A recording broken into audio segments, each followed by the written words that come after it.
उत्तराखंडच्या ज्योतिर्मठाचे शंकराचार्य स्वामी अविमुक्तेश्वरानंद सरस्वती 18 जानेवारीला मौनी अमावस्येच्या दिवशी उत्तर प्रदेश प्रशासनानं त्यांना प्रयागराजच्या संगमावरती स्नान करण्यापासून रोखलं। तेव्हापासून शंकराचार्य विरुद्ध योगी सरकार हा वाद पेटलाय।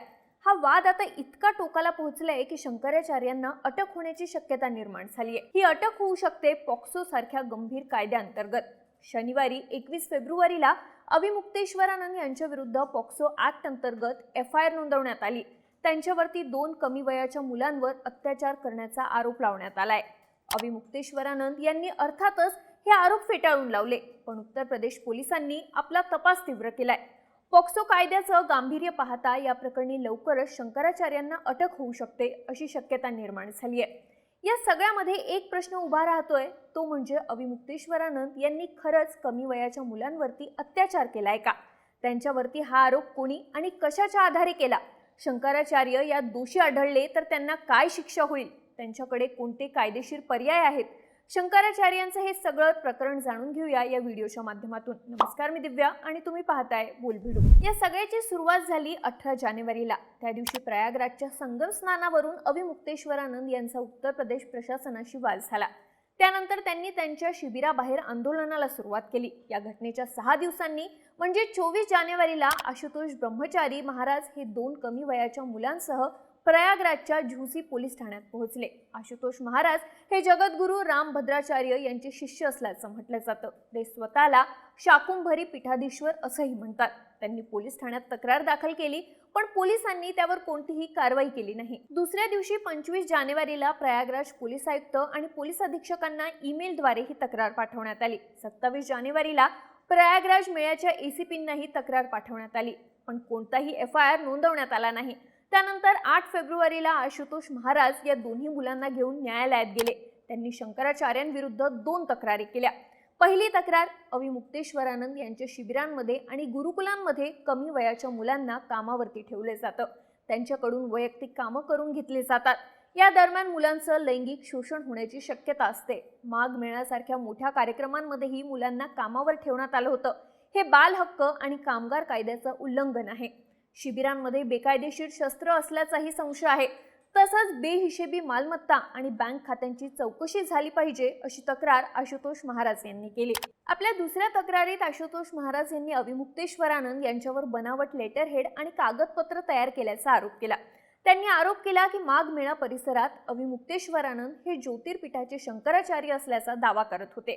ते ज्योतिषपीठ श्री शंकराचार्य कॅम्प या नावानं बनवलेल्या लेटरहेड आणि कागदपत्रांचा वापर करून अधिकाऱ्यांना पत्र पाठवत होते। हे लेटरहेड आणि पत्र बनावट आहेत।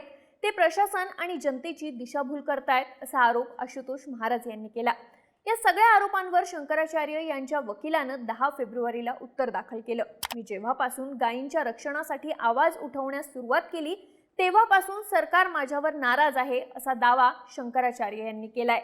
13 फेब्रुवारीला पॉक्सो कायद्याचे विशेष न्यायाधीश विनोद कुमार चौरसिया यांनी या खटल्याची सुनावणी केली। त्या दरम्यान आशुतोष महाराज यांनी न्यायालयाला सांगितलं की 2 शिष्य त्यांच्याकडे आले होते आणि त्यांनी त्यांच्यावरती झालेल्या अत्याचाराची कहाणी सांगितली।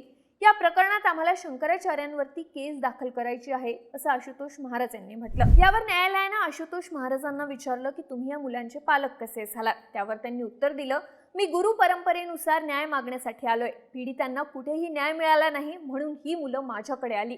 यानंतर न्यायाधीश आणि दोन्ही पक्षाच्या वकिलांसमोर त्या 2 मुलांचे जबाब नोंदवण्यात आले। या मुलांनी कोर्टात जबाब दिला की 2025च्या महाकुंभ मेळ्यात अविमुक्तेश्वरानंद यांनी त्यांच्यावरती अत्याचार केला होता। त्यावेळी इतर शिष्यांनी सांगितलं की ही गुरूंची सेवा आहे आणि त्यामुळे आशीर्वाद मिळतील असं या मुलांनी कोर्टात सांगितलंय। आता यावर कोर्टानं काय उत्तर दिलं ते पाहू।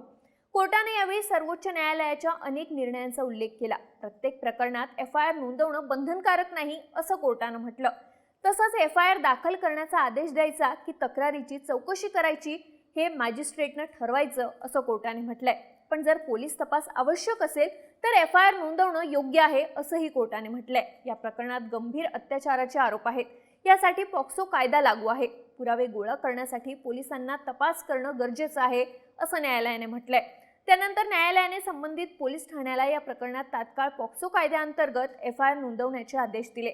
हा तपास स्वतंत्र आणि निष्पक्ष असावा आणि याचा अहवाल न्यायालयात सादर करावा असेही आदेश देण्यात आले।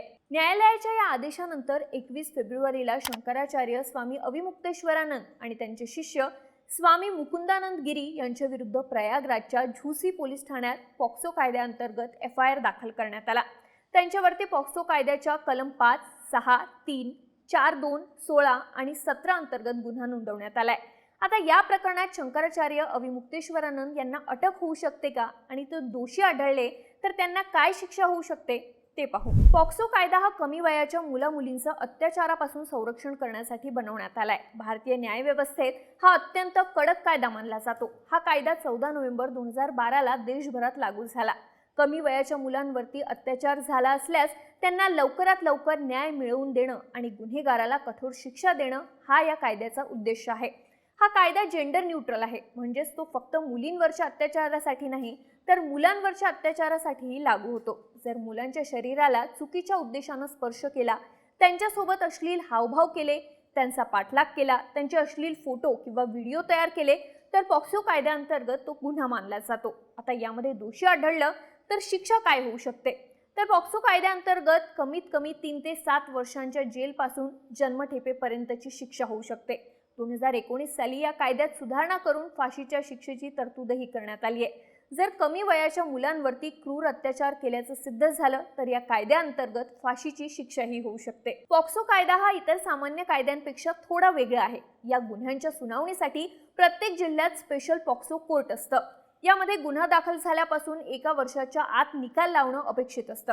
खटल्यादरम्यान मुलाची साक्ष नोंदवताना पोलीस गणवेशात नसतात, तसंच मुलाला आरोपीच्या समोर आणले जात नाही। पडद्यामागून किंवा व्हिडिओद्वारे साक्ष घेतली जाते। या प्रकरणात पीडित मुलाची ओळख, नाव किंवा पत्ता कुठेही उघड करणं हा सुद्धा गुन्हा आहे। आता याच कायद्याअंतर्गत स्वामी अविमुक्तेश्वरानंद यांच्यावरती गुन्हा दाखल झालाय, त्यामुळे त्यांची अडचण वाढण्याची शक्यता आहे। आता यावर अविमुक्तेश्वरानंद यांची काय प्रतिक्रिया आहे ते पाहू। FIR दाखल झाल्यानंतर अविमुक्तेश्वरानंद यांनी आशुतोष महाराजांवरती आरोप करत आपल्याला टार्गेट केले जात असल्याचं म्हटलं।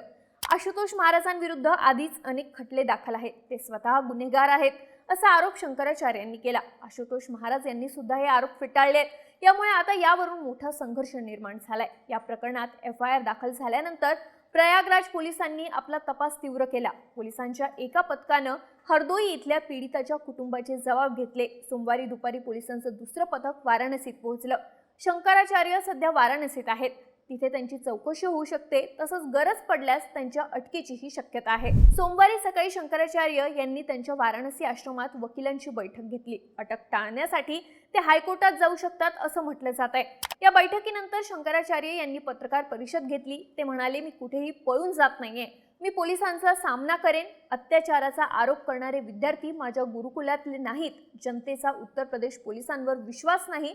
भाजप सत्तेत नसलेल्या राज्यातल्या पोलिसांनी तपास करावा अशी मागणी शंकराचार्यांनी केली आहे। त्यामुळे यावरून आता राजकारणही पेटलंय। उत्तर प्रदेश काँग्रेस कमिटीनं या प्रकरणात पंतप्रधान मोदींना पत्र लिहून याची निष्पक्ष चौकशी करण्याची मागणी केली आहे। काँग्रेस प्रदेशाध्यक्ष अजय राय म्हणाले की स्वामी अविमुक्तेश्वरानंद यांच्या विरुद्ध दाखल झालेला पॉक्सो खटला हा राजकीय सूडबुद्धीतून केल्यासारखा वाटतोय। त्यांनी कुंभमेळ्यातल्या मॅनेजमेंटवरून योगी सरकारला प्रश्न विचारल्यानंतर ही कारवाई झाली असं ते म्हणाले। त्यामुळे आता यावरून राजकारणही तापलं आहे। एकूणच काय तर मौनी अमावस्येच्या दिवशी शंकराचार्य आणि उत्तर प्रदेश प्रशासनात जो वाद झाला तो आता टोकाला पोहोचलाय। शंकराचार्यांवरती पॉक्सो सारख्या गंभीर कायद्याअंतर्गत गुन्हा दाखल करण्यात आलाय। हा गुन्हा गेल्या वर्षी महाकुंभ मेळ्यादरम्यान झाला होता असा आरोप पीडितांकडून केला जातोय। मात्र याबाबत 1 वर्षापासून आवाज का उठवण्यात आला नाही? शंकराचार्य आणि योगी सरकारमध्ये वाद झाल्यानंतर हे आरोप का करण्यात आले असा प्रश्नही विचारला जातोय। या सगळ्या प्रकरणाबाबत तुम्हाला काय वाटतं? शंकराचार्य यांच्यावरचे आरोप खरे असू शकतात का? तुमची मतं आणि प्रतिक्रिया आम्हाला कमेंट करून नक्की सांगा आणि माहितीपूर्ण व्हिडिओसाठी बोलबिडूच्या YouTube चॅनेलला सबस्क्राइब करायला विसरू नका।